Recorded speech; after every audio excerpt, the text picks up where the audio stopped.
అధ్యాయము. యాక్చువల్గా మనం ఇంతకుముందు దేవుడు ఇచ్చినటువంటి ప్రత్యక్షతలు మనము మెసేజ్లుగా చెప్పే వాళ్ళము. కానీ కొద్ది నెలల క్రితం పరిశుద్ధాత్మ దేవుడు మనతో మాట్లాడిన విధానాన్ని బట్టి అపోస్తల కార్యములు మనం చాలా క్షుణ్ణంగా మనం ధ్యానం చేసుకుంటూ ఉన్నాం. హల్లెలూయా. చాలా దేవుడు మనల్ని నడిపిస్తూ ఉన్నారు. ఆ విధంగా మనం విందాం. పరిశుద్ధాత్మ దేవుడు ఏమైతే మనతో మాట్లాడాలని ఉద్దేశం కలిగి ఉన్నారో దానిని మనం స్వీకరిద్దాం, అలాగున మనం జీవిద్దాం. ఆమేన్. మంచిది. ఇక్కడ ఒక మాట మనం చదువుదాము. 33వ వచనం చదివినట్లయితే, వెంటనే నిన్ను పిలిపించితిని, నీవు వచ్చినది మంచిది.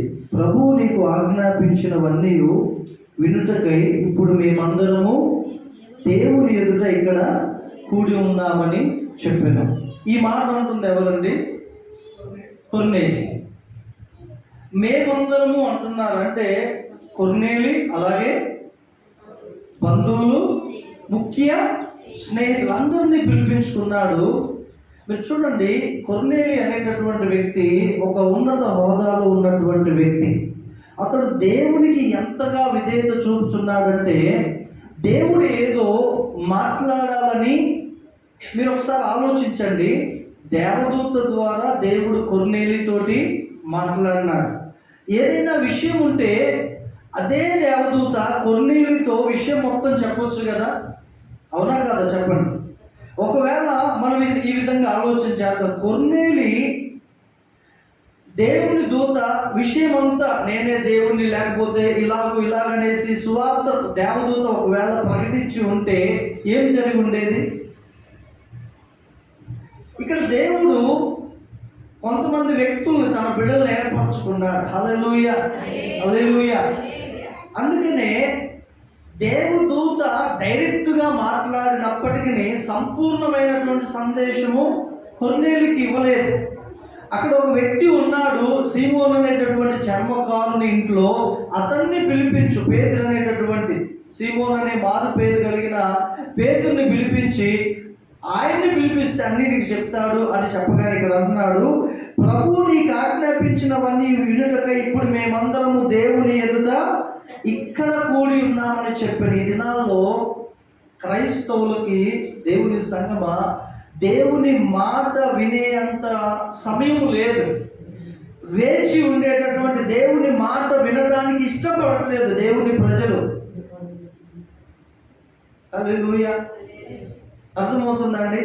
అమెరికాలో ఒక విధానం ఉందండి. ఏంటంటే, అమెరికాలో చర్చిలోకి వెళ్తే పాస్టర్ గారు 5 నిమిషాలు వాక్యం చెప్పాలంట. 5 నిమిషాలకు మించి చెప్తే ఇంకా ఆయన ట్రాన్స్ఫర్ చేసేయడం, లేకపోతే అక్కడికి వెళ్ళడం బంద్ చేస్తారు. అంత బిజీ. కానీ ఒక విషయము, దేవుని మాటే మనల్ని జీవింపచేసేది. హల్లెలూయా. ఆ మాట కొరకే మనం వినాలి. ఒక రోజు రాబోతుంది, ఆ రోజు దేవుని మాట ఎక్కడ వెతికినా దొరకదు. ఒకసారి మీరు ఆమోసు గ్రంథం తీసినట్లయితే అక్కడ ఉంటుంది. ఆమోసు గ్రంథం, ఆ మాట ఎవరైనా దయచేసి చదవండి. 8వ అధ్యాయము 11వ వచనం చదువుతారండి.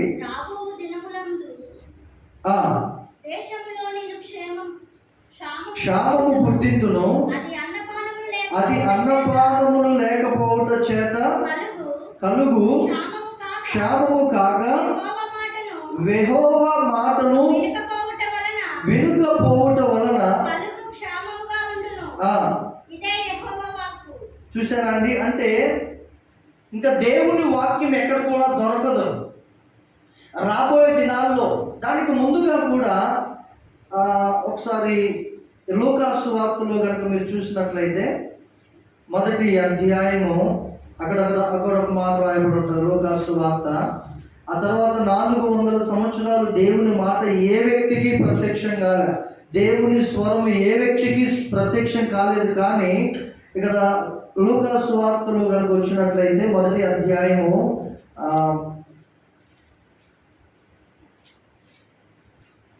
10వ వచనం, ప్రజల సమూహమంతయు వెలుపల ప్రార్థన చేయుచుండగా ప్రభువు దూత ధూపవేదిక కుడివైపున నిలిచి అతనికి కనబడగా జకర్యా అతన్ని చూచి తొందరపడి భయపడిన వాడాయను. అప్పుడు ఆ దూత అతనితో, జకర్యా భయపడకుము, నీ ప్రార్థన వినబడినది, నీ భార్య అయిన ఎలిజబెతు నీకు కుమారుని కనును, అతనికి యోహానును పేరు పెట్టుదు. అంటే దాదాపుగా 400 సంవత్సరాల తర్వాత ఇక్కడ జకర్యాకు మొట్టమొదటిగా దేవదూత మరలా ప్రత్యక్షమై మాట్లాడుచున్నాడు. హల్లెలూయా. అందుకే నేను ఎందుకు చెప్తున్నా అంటే ఇక్కడ కొర్నేలి అనేటటువంటి ఒక వ్యక్తి దేవుని సేవకుని పిలిపించుకొని దేవుడు నీకేం ఆజ్ఞాపించాడో అది మాకు చెప్పండి, మేము వినడానికి మేము ఇక్కడ కూడి ఉన్నాం అంటున్నారు. హల్లెలూయా, హల్లెలూయా. అంటే దేవుడు తన సేవకుల ద్వారా మాట్లాడుతూ ఉంటాడు. రాజుల కాలంలో రాజులు ఏం చేసేవాళ్ళంటే ప్రవక్తలను పిలిపించి ప్రవక్తలు ఏమైతే చెప్తారో దాని ప్రకారం రాజులు పరిపాలన చేసేవారు. ప్రవక్త ఏదైతే చెప్తాడో దానినే అనుసరించేవారు రాజులు. హల్లెలూయా. అంటే దేవుడు ప్రవక్తలతో మాట్లాడతారు, తన సేవకులతో మాట్లాడతారు. అందుకనే మనము దేవుని మాటలు వినేవారముగా ఉండాలి. ఈ దినాల్లో ఒక సేవకులతో మాత్రమే కాదు, ఎవరైతే దేవుని మాట కొరకు ఎదురు చూస్తారో వారందరి కొరకు దేవుడు మాట్లాడతాడు. హల్లెలూయా. అందరికీ దేవుని వాక్య ప్రత్యక్షత కలుగుద్ది. వీళ్ళు ఎంతమంది ప్రతిరోజు వాక్యం చదువుతున్నారు? బైబిల్ ఏమండి ప్రతిరోజు ఉదయం సాయంత్రం కనీసం రోజుకు ఒక్క పూట చదువుతున్నారా? ఒకసారి మనల్ని మనం పరీక్ష చేసుకుందాం. మనము ఈ లోకంలో ఎలా నడవాలో మనకు తెలియపరిచేది, మనకు మార్గాన్ని చూపించేది దేవుని వాక్యం. హల్లెలూయా. ఇదే మనల్ని దేవుని యొక్క త్రోవలో నడిపిస్తుంది. అందుకే దేవుని వాక్యాన్ని మనం బాగా చదవాలి. ఇందులో రాసి ఉన్నటువంటి దేవుని మాటల్ని మనం చదివినప్పుడు ఏది సత్యమో ఏది అసత్యమో మనకు చాలా స్పష్టంగా ఈ వాక్యం బయలుపరుస్తుంది. అయితే 34వ వచనం చదవండి. దేవుడు పక్షపాతి కాడని ఇక్కడ పేతురు అంటున్నాడు ఈ మాట. ఏమని అంటున్నాడంటే కొర్నేలి విషయం తెలియచేయగానే దేవుడు పక్షపాతి కాడని నేను నిజముగా తెలుసుకొని ఉన్నాను, గ్రహించి ఉన్నాను.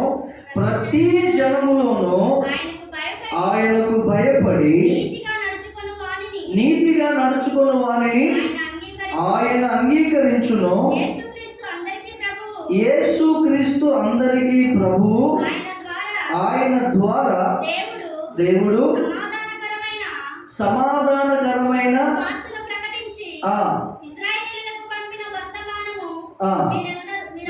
మీరెరుగుదురు. యోహాను బాప్తిస్మము ప్రకటించిన తరువాత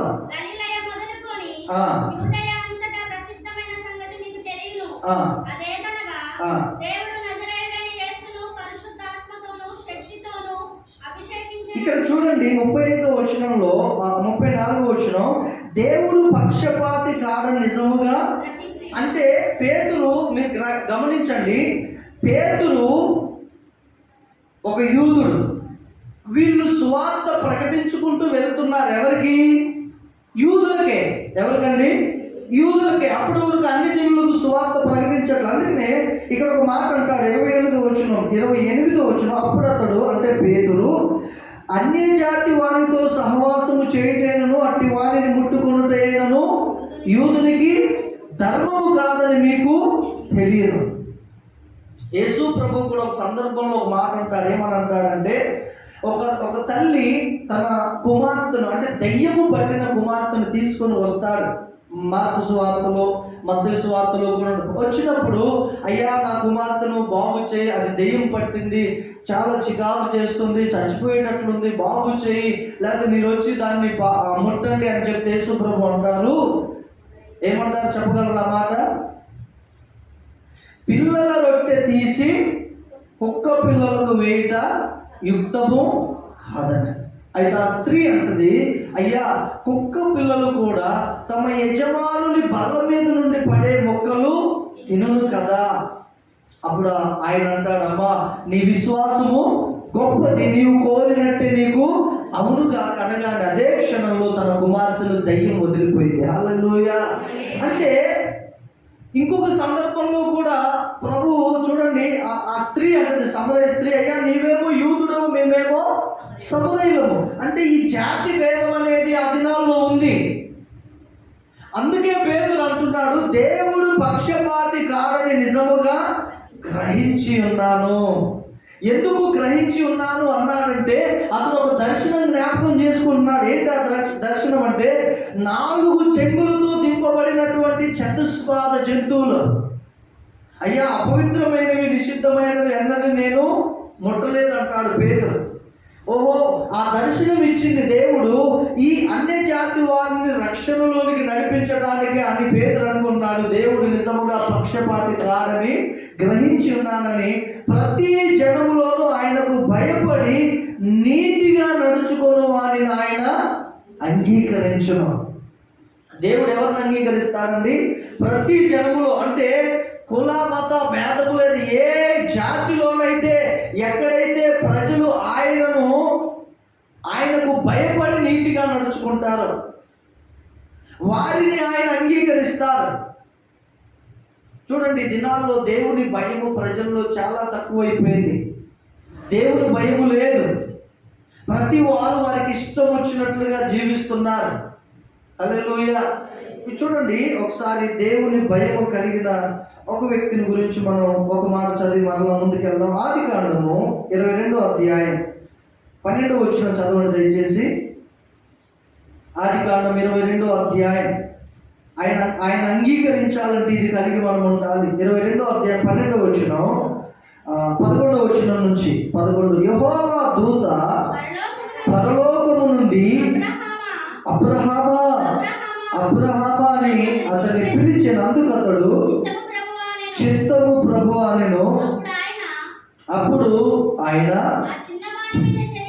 ఆ దూత అంటున్నాడు చూడండి, చిన్నవాని మీద చెయ్యి వేయకుము, అతని ఏమీ చేయకుము, నీకు ఒక్కడై ఉన్న నీ కుమారుని నాకు వెను తీయలేదు గనుక నీవు దేవునికి భయపడువాడమని ఇందువలన నాకు కనబడుచున్నది. హల్లెలూయా. ఇక్కడేనండి అబ్రహాం అన్ని ఆశీర్వాదాలు పొందుకున్నది. ఇతడు దేవునికి భయపడువాడు కాబట్టే దేవుడు సమృద్ధిగా దీవించాడు.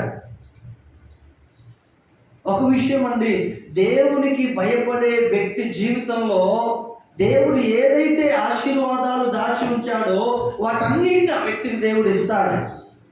హల్లెలూయా, హల్లెలూయా. అందుకే దేవునికి భయపడే వారముగా ఉండాలి. ఇంకో మాట అయితే 20వ అధ్యాయం, ఆదికాండము 20వ అధ్యాయంలో 10-11 వచనాలు చూడండి. మరియు అబీమెలెకు నీవేమి చూచి ఈ కార్యము చేసితివని అబ్రహామును అడగగా, అబ్రహాము ఈ స్థలమందు దేవుని భయము ఏ మాత్రమును లేదు. ఏం లేదంటే ఆ స్థలమందు దేవుని భయము లేదు. ఇది నా పాపము విస్తరించడానికి కారణం ఏంటో తెలుసా? దేవుని భయము లేకపోవటమే. యోసేపు పాపము నుంచి పారిపోవడానికి కారణం ఏంటి? యోసేపులో దేవుని భయము పట్టొచ్చినట్లుగా కనపడుతుంది. దేవునికి భయపడేవారు ఖచ్చితముగా దేవుని మహిమ నిమిత్తం నిలబడతారండి. హల్లెలూయా, హల్లెలూయా. ఆయన ఆనందిస్తాడు కూడా దేవునికి భయపడే వారిని చూసి. ఆయన సంతోషిస్తాడు. కాబట్టి దేవునికి భయపడే వారిని ఆయన, నీతిగా నడుచుకున్న వారిని ఆయన అంగీకరించును. 36 వచనం, యేసు క్రీస్తు అందరికీ ప్రభు. దేవుని స్తోత్రం. ఇక్కడ స్వార్థం లేదండి, ఇక్కడ స్వార్థం లేదు. యేసు క్రీస్తు అందరికీ. కొన్ని స్థలాల్లో మనం చూస్తే ఒక్కొక్క గ్రామానికి ఒక్కొక్క దేవుడు, అంటే వారు ఇష్టం వచ్చినటువంటి వారు, ఇది మా దైవము, ఈయన మా దైవము అని ఆరాధిస్తూ ఉంటారు. దానిని లేదా ఆయనను వారు మాత్రమే ఆరాధిస్తారు. వేరొక ప్రజలు వెళ్ళడానికి వీళ్ళు ఇష్టపడరు. హల్లెలూయా. అందుకే కదా అప్పుడప్పుడు న్యూస్లో మనం చూస్తాం, చిన్న చిన్న పిల్లల్ని కొడతా ఉంటారు, అపవిత్రం చేశారు మందిరాలని.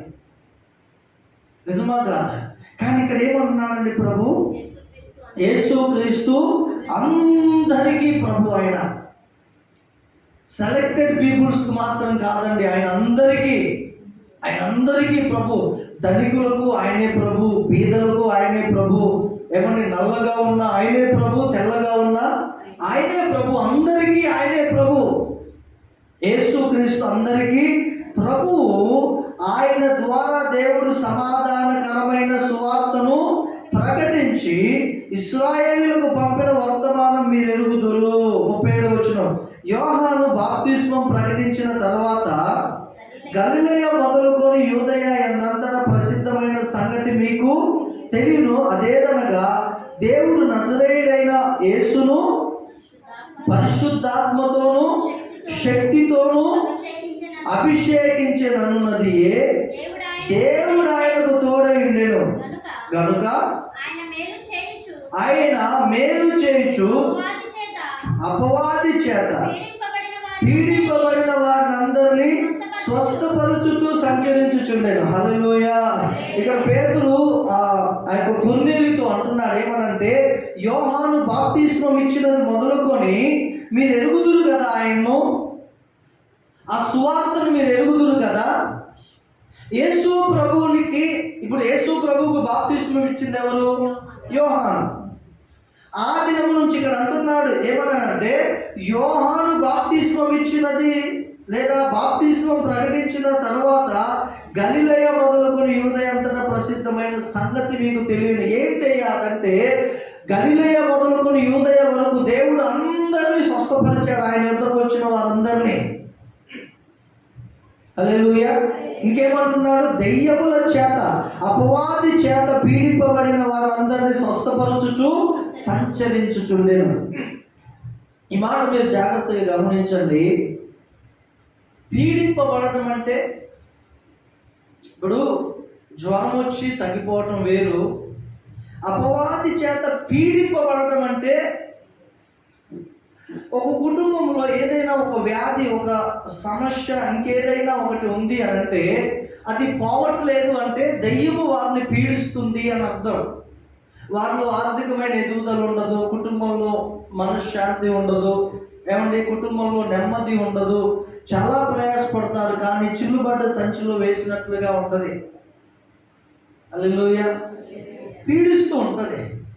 నేను చెప్పాను కదా, మా ఇంట్లో చాలా ఒక పెంకుటిల్లు, అప్పుడు దాదాపు ఒక 10-12 గదులు ఉండేది. మా 2 గదుల్లో 4 గదుల్లో మేము ఉండేవాళ్ళు, పక్కన మా పెదనాన్న వాళ్ళు ఉండేవాళ్ళు. మా ఇంట్లో ఒక 2 గదులు మొత్తం మేము ఆరాధించే దేవుడు దేవత విగ్రహాలన్నీ ఉండేవి. ఒక పాము కూడా ఉండేది, ఆస్మా. దాదాపుగా మా నాన్నగారికి ఒక రక్తభేది వ్యాధి ఏదో వచ్చింది, అమ్మకి ఆపరేషన్ అయి చిన్నప్పుడు. అక్క వాళ్ళకు ఆ కారణం చేత వివాహం చేయాలంటే 1 ఎకరం 2 ఎకరాలు అమ్మేవారు. దాదాపుగా ఒక 15-18 ఎకరాలు అమ్మేశాడు, విలువైన భూములు. అయితే కాలం నడుస్తున్న కొద్దీ మా పరిస్థితి ఎలా ఉందంటే, రోగాలు పెరుగుతున్నాయి, ఆర్థికంగా దిగజారిపోతున్నాం. ఒకప్పుడు మా నాన్న చెప్పేవాడు, మా ఇంటికి దాదాపు అందరూ పాలకి ఉచితంగానే మజ్జిగ, పెరుగు ఉచితంగానే ఇచ్చేవాడు ఊరంతా. అటువంటి పరిస్థితిలో ఉన్న వీళ్ళు మేమేమయ్యామంటే, ఇక మా అమ్మ పనికి వెళ్తేనే ఏమంటారు పోటీ వెళ్ళే పరిస్థితి. దాదాపు 20 సంవత్సరాల క్రితం మాట చెప్తాను. అలా వెళ్ళిపోతుంది. అంటే మా కుటుంబాన్ని ఏం పీడిస్తుంది? అపవాది పీడిస్తుంది. ఇలాగే ప్రార్థన జరుగుతుంటే గురువారం, నేను చిన్నప్పుడు నాకు 10 సంవత్సరాలు అలా ఉంటాయి, సండే స్కూల్ అంటే నేను వెళ్ళా. అక్కడ ప్రభు నాతో మాట్లాడినాడు. హల్లెలూయా. నేను దేవుణ్ణి అంగీకరించాను. నా 10 సంవత్సరాల వయసులోనే నేను ప్రభువుని అంగీకరించి 11 లేదా 12 సంవత్సరాల మధ్యలోనే నేను బాప్తిస్మం తీసుకున్నాను, లేట్ చేయలే. హల్లెలూయా. ఎందుకంటే నేను ప్రభువుని ఎరిగాను.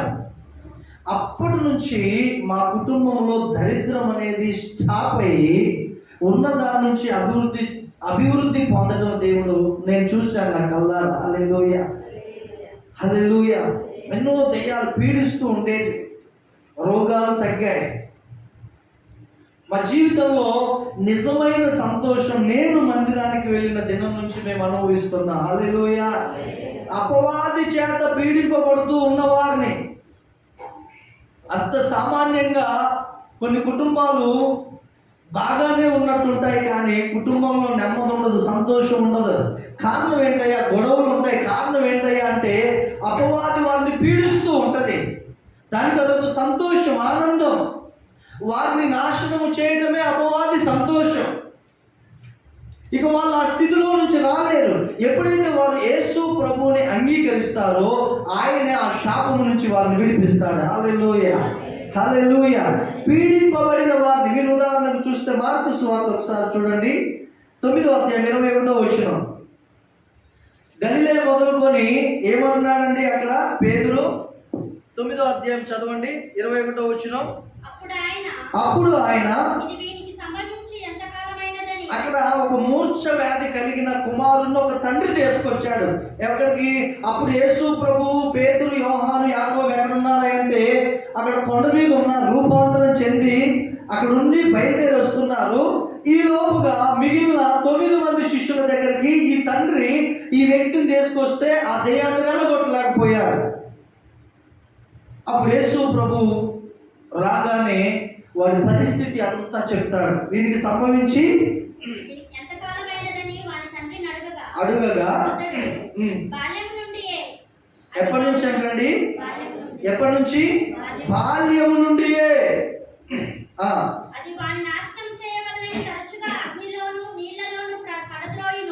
ఎక్కడెక్కడ పడదేస్తుంది అంట? అది అగ్నిలోను నీళ్లలోను.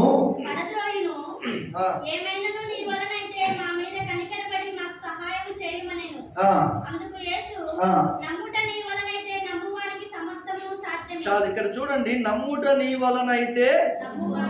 ఇక్కడ ఒక మాట అంటున్నాడు, యేసు ప్రభువుని ఈ వ్యక్తి క్వశ్చన్ చేస్తున్నాడు. ఏమనంటే ఎందుకు నీ వలన అయితే అన్నాడు? మీరు చెప్పండి, ఎవరైనా చెప్పగలరా? ఎందుకు నీ వలన అయితే అన్నాడు ఆ వ్యక్తి, ఆ తండ్రి యేసు ప్రభువుని? అంతకుముందు ఎవరి వల్ల కాలేదు? శిష్యుల వల్ల. ఆ మాట కూడా చదవండి, ఆ మాట చదవండి.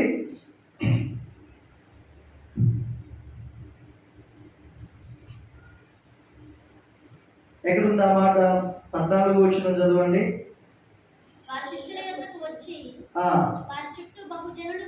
18వ వచనం అమ్మా. అది ఎక్కడ వాడిని పట్టునో అక్కడ వాడిని పడద్రోయును. అప్పుడు వాడు నురుగు కార్చుకొని పనులు కొరుకుకొని మూర్ఛులను దానిని వెళ్ళగొట్టుడని నీ శిష్యులను అడిగితిని గాని అది వారి చేత కాలేదని ఆయనతో చెప్పాను. చూసారండి, అందుకనే యేసు ప్రభువుని ఏమన్నాడు? నీ వలన. మనం అందుకే దేవుని సంగమా మనల్ని బట్టి ప్రభువుని క్వశ్చన్ చేసే విధంగా మన జీవితం ఉండకూడదు. బాగా అర్థం చేసుకోవాలి.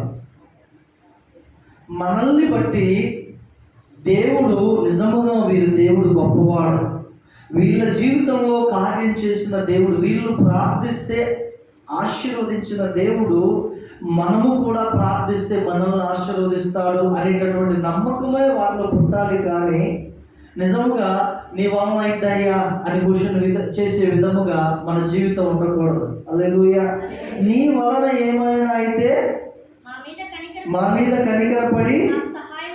అయితే మీరు గమనించండి, యేసు ప్రభు 27వ వచనము 26వ వచనం. అప్పుడు అది కేక వేసి. చూసారా అండి, ఎన్ని సంవత్సరాల నుంచి ఉంది? ఎప్పటి నుంచి ఉంది దెయ్యం వారిలో? బాల్యము నుండి.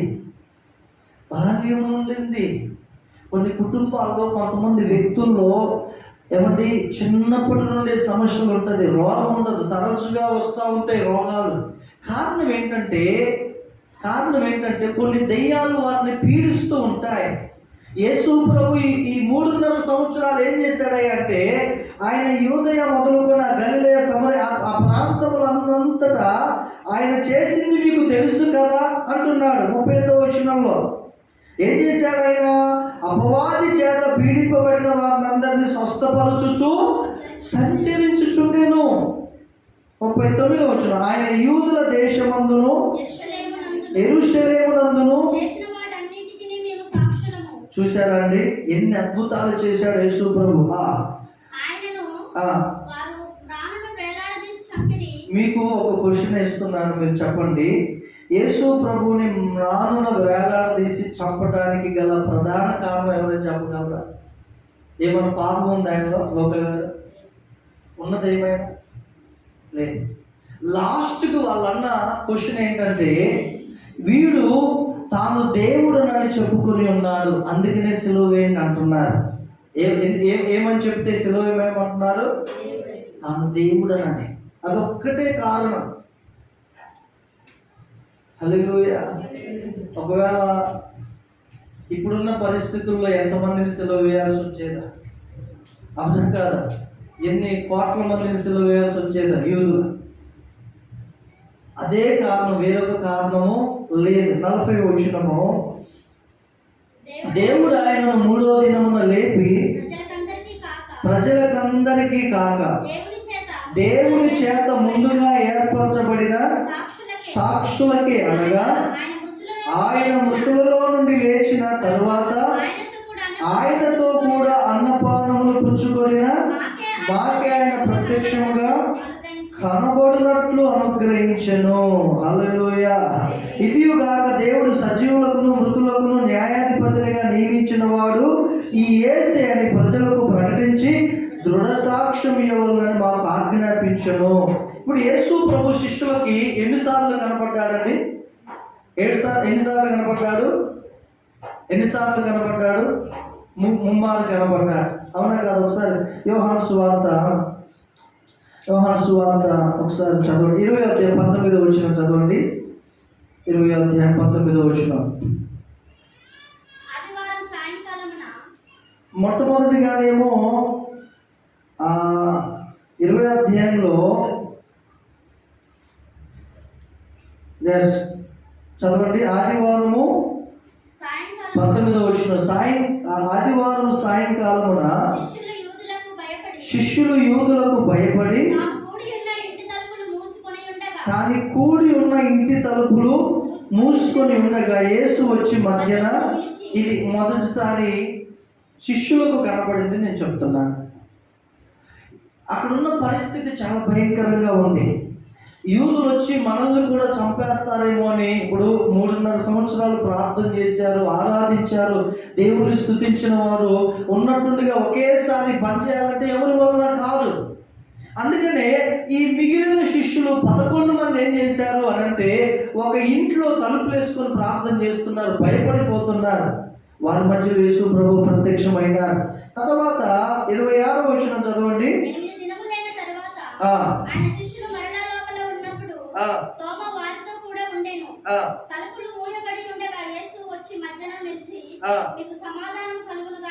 ఎందుకు రెండోసారి కూడా ప్రత్యక్షం అవ్వవలసి వచ్చింది అని అంటే, తోమ నమ్మట్లేదు. నేను ఆయన్ని చూచి ఆయన గాయములలో నా వ్రేళ్ళు ఉంచి ఆయన పక్కలో నా చేయి ఉంచితేనే కానీ నేను నమ్మను అంటాడు. సరే, తోమా కోసం కూడా మరలా ఆదివారం యేసు ప్రభు వచ్చాడు. ఆఖరిగా మీరు చూస్తే 21వ అధ్యాయంలో 1వ వచనం చదవండి.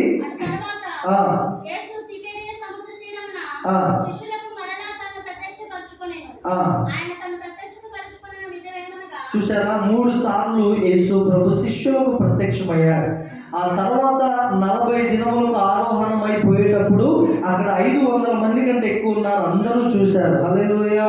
అంటే ఏర్పరచబడిన సాక్షులమైన మాకే ఆయన ముందుగా కనబడి, మీరు నన్ను గురించి ప్రకటించండి, మృతుల పునరుద్ధరణ ఉందని చెప్పండి అని చెప్పాడు. 43వ వచనం, ఆయన యందు విశ్వాసముంచు వాడెవడో వాడు ఆయన నామము మూలముగా పాప క్షమాపణ పొందునని ప్రవక్తలందరూ ఆయన గూర్చి సాక్ష్యం ఇచ్చుచుండిరి. హల్లెలూయా. ఇప్పుడు మనకు పాప క్షమాపణ కేవలం యేసు ప్రభు ద్వారా మాత్రమే కలుగుతుంది, ఇంకెవరి వలన కలగదు. పాప క్షమాపణ కలగాలంటే యేసు ప్రభు వల్లనే కలుగుద్ది. ఎందుకు యేసు ప్రభు వల్లనే పాప క్షమాపణ కలుగుద్ది అంటే, ఆయన పాపమునకు వెల చెల్లించాడు. Praise the lord. హల్లెలూయా. ఆయన పాపమునకు వెల చెల్లించాడు. అంటే పాపము పోవాలి అని అంటే రక్తము చెల్లించ క్షమించబడాలి. అవునా కాదా? ఇప్పుడు చూడండి, మీరు హెబ్రీయులకు రాసిన పత్రిక 12వ అధ్యాయంలో మనం ఈ మాట చదువుకొని మనం ముందుకు వెళ్దాం, త్వరగా ముగించుకోవడానికి ప్రయత్నం. హెబ్రీయులకు రాసిన పత్రికలో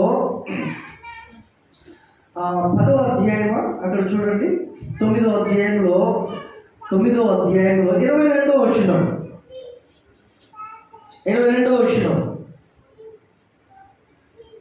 మరియు ధర్మశాస్త్ర ప్రకారము సమస్త వస్తువులను రక్తము చేత శుద్ధి చేయబడిననియు రక్తము చిందింపకుండా పాప క్షమాపణ కలుగదనియు. చూసారండి, సామాన్యముగా. ఇప్పుడు నేను కూడా మా కుటుంబం అంతా, నేను దేవుడు నమ్ముకోక ముందు సంవత్సరానికి ఒకసారి కోళ్ళు మేకలు అర్పించేవాళ్ళు. ఎందుకంటే పాపము క్షమించబడాలని, శాపం పోవాలని ఉద్దేశం. అది రక్తం ఎందుకు చిందిస్తారు చెప్పండి? పాపము క్షమించబడటానికి. ఇప్పుడు యేసు ప్రభువే మనుషులందరి పాపముల నిమిత్తము గొర్రె పిల్లగా తన్ను తానే సమర్పించుకున్నాడు ఒకసారి. ఇప్పుడు ఎవరైతే యేసు క్రీస్తుని తన సొంత రక్షకుడిగా అంగీకరిస్తారో వారి పాపాలన్నీ కూడా యేసు ప్రభు క్షమించేస్తాడు. హల్లెలూయా, హల్లెలూయా. మనము ఇంకేమీ మనము రక్షింపబడటానికి కొత్తగా చేయవలసిన కార్యాలు ఏమీ లేవు. ఈ విషయం ఎవరితో చెప్తున్నాడు పేతురు? కొర్నేలితో చెప్తున్నాడు. కొర్నేలి కుటుంబీకులతో చెప్తున్నాడు. కొర్నేలి యొక్క ముఖ్యమైన స్నేహితులతో చెప్తున్నాడు. ఏమని చెప్తున్నాడు అంటే, ఇక మనము బలులు అర్పించవలసిన అవసరం లేదు. ఎందుకు లేదు అని అంటే, ఆయన ఆల్రెడీ మన కొరకు ఆయన రక్తము చిందించాడు, ప్రాణం పెట్టి తిరిగి 3వ దినాన్ని లేచాడు. ఇప్పుడు మనం ఆయన అంగీకరిస్తే చాలు, మన హృదయంలో ఆయన కార్చిన రక్తం మన దోషములన్నింటినీ కడిగేస్తుంది. హల్లెలూయా. మన మనస్సాక్షిని శుద్ధి చేస్తుంది ఆయన రక్తం అని ఆయన చెప్పగానే అక్కడ ఏం జరిగిందో చూడండి. పేతురు ఈ మాటలు ఇంకా చెప్పుచుండగా అతని బోధ విన్న వారందరి మీదకి పరిశుద్ధాత్మ దిగెను. హల్లెలూయా. ఆయన బోధ విన్న వారందరి మీదకి పరిశుద్ధాత్మ దిగెను.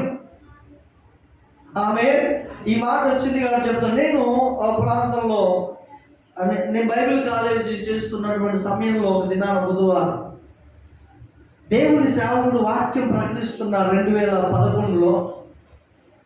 2010లో ఆ రోజు సాయంత్రం వాక్యం ప్రకటిస్తుంటే నా శరీరం అంతా కాలిపోతుంది. నేను వింటున్నాను, నా శరీరం అంతా తేలిపోయినట్లుగా అవుతుంది. ఆ రోజు క్యాజువల్గా ఆరాధన జరుగుతుంది, కానీ ఆ రోజు చాలా ప్రత్యేకంగా జరిగింది. హల్లెలూయా. నా శరీరం అంతా కాలిపోతుంది. ఒక శక్తి నన్ను కమ్ముకుంది. ఆ రోజు అండి పరిశుద్ధాత్మ దేవుడు నా మీదకి వచ్చాడు. ఆ రోజు నేను ఆ ప్రేయర్ అయిపోయింది, వెళ్ళి నేను 11 గంటలకు మోకరించానండి. ప్రార్థన చేస్తున్నా, మా ఫ్రెండ్స్ అందరు రూమ్లో పడుకున్నారు. తెల్లవారుజామున ఉదయం 4 గంటలకి నా ప్రార్థన ఆగింది. హల్లెలూయా. దేవుని శక్తి కమ్ముకున్నప్పుడు, పరిశుద్ధాత్మ శక్తి మన మీదకి వచ్చినప్పుడు మనకు రోజులు, గంటలు, నిమిషాలు, సెకండ్ల లెక్క కనపడతాయి. హల్లెలూయా. అంటే ఆ అనుభవము, ఆ యొక్క దేవునితో ఉన్నటువంటి ఆ సంబంధం చాలా ప్రత్యేకంగా ఉంటుంది. దేవుని శక్తి పరిశుద్ధాత్మ వారి మీదకి దిగి రాగానే వారందరూ ఏమండి, పరిశుద్ధాత్మ 45 వచ్చిన చూడండి, దిగి రాగానే సున్నతి పొందిన వారిలో పేతురుతో కూడా వచ్చిన విశ్వాసులందరూ పరిశుద్ధాత్మ వరము అన్యజనుల మీద సైతం కుమ్మరింపబడుట చూచి విభ్రాంతి నొందిరి. హల్లెలూయా. ఇప్పుడు పేతురుతో కూడా ఎవరు వచ్చారంట? సున్నతి పొందిన వారు. ఎవరు సున్నతి పొందుతారు? సున్నతి ఎవరు పొందుతారు? యూదులు పొందుతారు. అంటే మీరు ఇప్పుడు బాగా అర్థం చేసుకోవాలి, అన్యజనులకు సువార్త మొట్టమొదటిగా పేతురు ద్వారానే దేవుడు పంపించాడు. హల్లెలూయా. అంతకుముందు స్వస్థతలు జరిగాయి, అద్భుతాలు జరిగాయి, చూడటానికి వెంబడించారు, కానీ రక్షణ అనేది పేతురు ద్వారానే. అందుకనే చెప్పాడు, చతుష్పాద జంతువులు వచ్చే తినమంటే నేను తిననన్నాడు, అపవిత్రమైన వద్దన్నాడు. ఎందుకు దేవుడు ఆ దర్శనం ఇచ్చాడు అని అంటే, ఆ ప్రత్యక్షత ఇచ్చాడంటే అన్య జనులను మీతో కలుపుకునే రోజు ఉంది. అన్య జనులకు కూడా రక్షణ ఇచ్చే దేవుణ్ణి నేను పరిశుద్ధపరిచిన వాటిని నువ్వు అపవిత్రమైనదిగా ఎంచొద్దు అన్నాడు దేవుడు. అంటే ఆయన జంతువుల గురించి మాత్రమే చెప్పాడంటే కాదు, నశించిపోతున్న పాపములో ఉన్నటువంటి అన్య జనుల గురించి కూడా ప్రభు దర్శనం ఇచ్చాడు. హల్లెలూయా. అందుకే పేతురు అంటున్నాడు, దేవుడు పక్షపాతి కాడని నేను గ్రహించి ఉన్నాను అంటూ యేసుక్రీస్తు అందరికీ ప్రభు. ఆయన బోధ విన్న వారి మీద పరిశుద్ధాత్మ దిగొచ్చి అన్య భాషలు మాట్లాడుతుంటే పేతురుతో కూడా వచ్చిన సున్నతి పొందిన వారు అంటున్నారు, ఇదేంటి అన్య జనుల మీద కూడా ఆత్మ దిగొచ్చిందేంటి? ఆశ్చర్యపోతున్నారు. హల్లెలూయా, ఆశ్చర్యపోతున్నారు. కింద చదివితే మీరు విభ్రాంతి నొందిరి ఏలయనగా దేవుణ్ణి గణపరచుండగా వినినందుకు పేతురు మనవలే పరిశుద్ధాత్మను పొందిన వీరు బాప్తిస్మము పొందకుండా ఎవడైనను నీళ్లకు ఆటంకము చేయగలడని చెప్పి యేసుక్రీస్తు నామమందు వారు బాప్తిస్మం పొందవలనని తర్వాత కొన్ని దినములు తమ యొద్ద ఉండమని వారు అతన్ని అక్కడ అందరూ బాప్తిస్మం పొందారండి. కొన్నేళ్ళు బంధువులు. ఇప్పుడు పరిశుద్ధాత్మ చేత నింపబడినాక బాప్తిస్మం పొందకుండా ఉంటారా? హల్లెలూయా. మీరు అనుకోవచ్చు, పరిశుద్ధాత్మ చేత నింపబడ్డారుగా పాస్టర్ గారు, ఇంకా బాప్తిస్మం ఎందుకు? లేదు, అదొక నియమం, నీతి నియమం. యేసు ప్రభు అంటారు, ఏమంటాడు, యోహానుతో బాప్తిస్మం ఇచ్చి యోహాను దగ్గరికి వచ్చినప్పుడు, అయ్యా నేను నీ చేత బాప్తిస్మం పొందనై ఉండగా నీవేంటి వచ్చావంటే యేసు ప్రభు ఏమంటారంటే, నీతి యావత్తు ఈలాగున జరగనే. ఏమిటయ్యా దేవుని నీతి అంటే, యేసు ప్రభు రక్షకుడు అని నమ్మిన ప్రతి ఒక్క వ్యక్తి బాప్తిస్మం పొందాలి. కొంతమంది అంటారు, నాకు పెళ్ళి అయితే బాప్తిస్మం తీసుకుంటా, నాకు పిల్లలు పుడితే బాప్తిస్మం తీసుకుంటా, నాకు ఉద్యోగం వస్తే బాప్తిస్మానికి జరిగే కార్యాలకు సంబంధము లేదు. బాప్తిస్మానికి దేనితో సంబంధమయ్యా అంటే, నీ హృదయం మారింది అని, యేసుక్రీస్తు నిజ రక్షకుడు, నా పాపముల నుండి నా పాపముల కొరకు ప్రాణం పెట్టి చనిపోయి తిరిగి లేచాడు అని చెప్పడానికి ఆ నిదర్శనం, లేకపోతే దాని రుజువు ఏంటయ్యా అంటే బాప్తిస్మా. హల్లెలూయా, హల్లెలూయా. అంతేగాని బాప్తిస్మాన్ని ఇంకొక దానితో మనం కలపొద్దు. బాప్తిస్మం యొక్క ముఖ్య ఉద్దేశం ఏంటంటే, నువ్వు మారు మనసు పొందిన వ్యక్తి అయితే నువ్వు బాప్తిస్మం తీసుకో, పాప క్షమాపణ నిమిత్తం. హల్లెలూయా, హల్లెలూయా.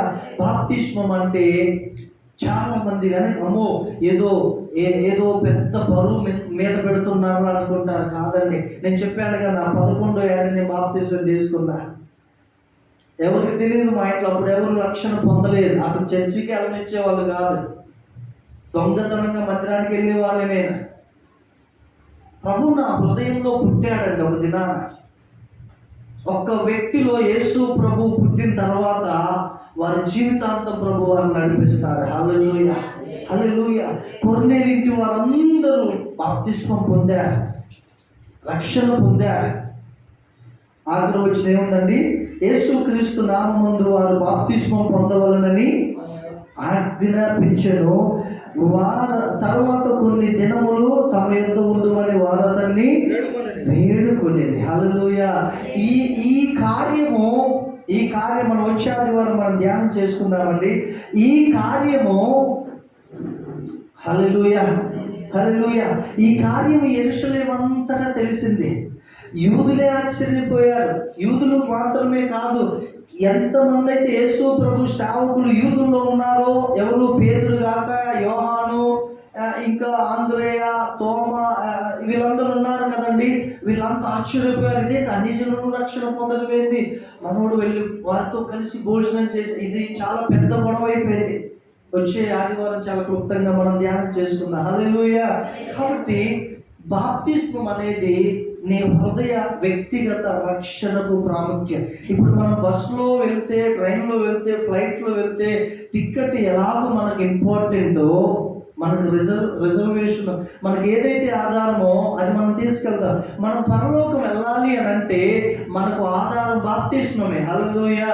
మీరు అనొచ్చు, మరి దొంగ బాప్తిజం తీసుకోలేదు కదా అని అంటే, సిలువలో ఎవడైనా బాప్తిజం ఇస్తాడు? అవకాశం లేదు. మరి నీకు అవకాశం ఉంది. హల్లెలూయా.